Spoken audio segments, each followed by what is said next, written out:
Hello friends, welcome back to wow flavours. আজ আমি তোমাদের সাথে দারুণ একটা মিষ্টির রেসিপি শেয়ার করব।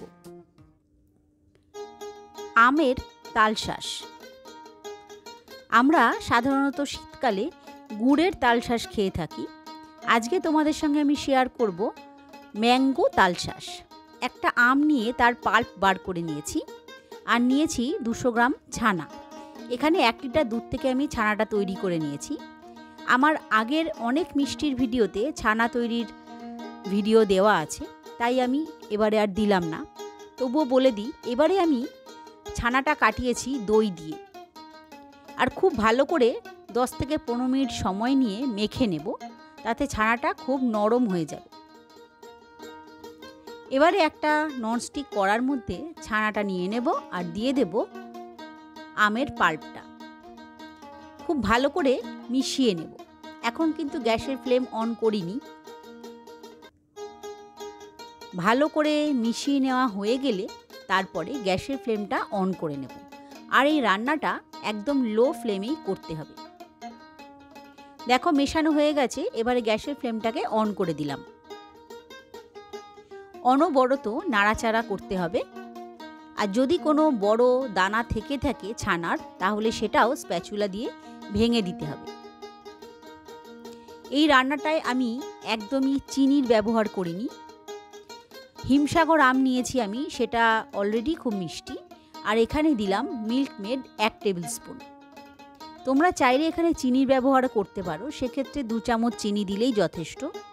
আর যদি মিষ্টি বেশি খাও, সেই অনুযায়ী মিষ্টিটা ব্যবহার করবে। অনবরত নাড়তে নাড়তে একটা ডোয়ের আকার নিয়ে নিয়েছে। দেখো কড়া থেকে ছেড়ে আসছে। এবারে গ্যাসের ফ্লেমটাকে অফ করে দেব, আর এটাকে একটা প্লেটের মধ্যে ঢেলে ঠান্ডা করে নেব।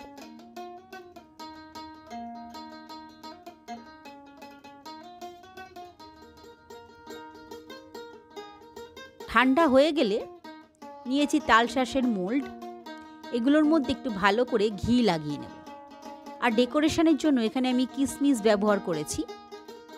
তোমরা চাইলে নাও দিতে পারো, আবার পেস্তা কুচিও ব্যবহার করতে পারো। দেখো আমি কিভাবে তৈরি করলাম এটা।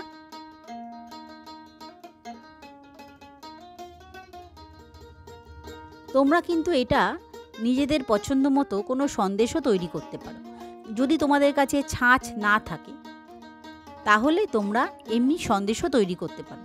সেটাও কিন্তু খেতে একই রকম ভালো হবে। এক্সট্রা যে ছানাটা বেরিয়ে যাচ্ছে পাশ দিয়ে, সেটাকে বার করে নিতে হবে।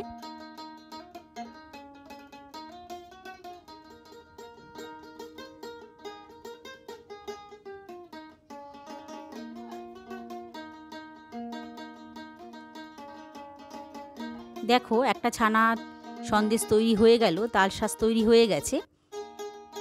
এবারে আমি কিশমিশ ছাড়া একটা তৈরি করছি। পদ্ধতিটা একই রকম, শুধু আমি দেখিয়ে দিচ্ছি। একই রকমভাবে সমস্ত তালশাঁস সন্দেশগুলো তৈরি করে নেব। খুবই সুস্বাদু হয় ওটা খেতে।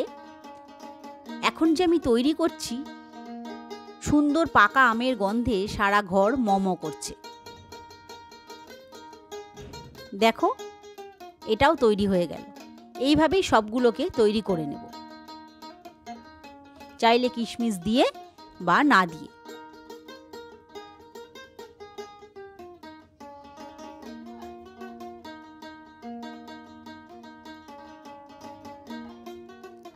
তাহলে তোমাদের কেমন লাগলো আমার এই নতুন মিষ্টির রেসিপিটা? যদি ভালো লাগে অবশ্যই আমার চ্যানেলটা সাবস্ক্রাইব করবে, আর লাইক শেয়ার কমেন্টস করে আমার পাশে থাকবে।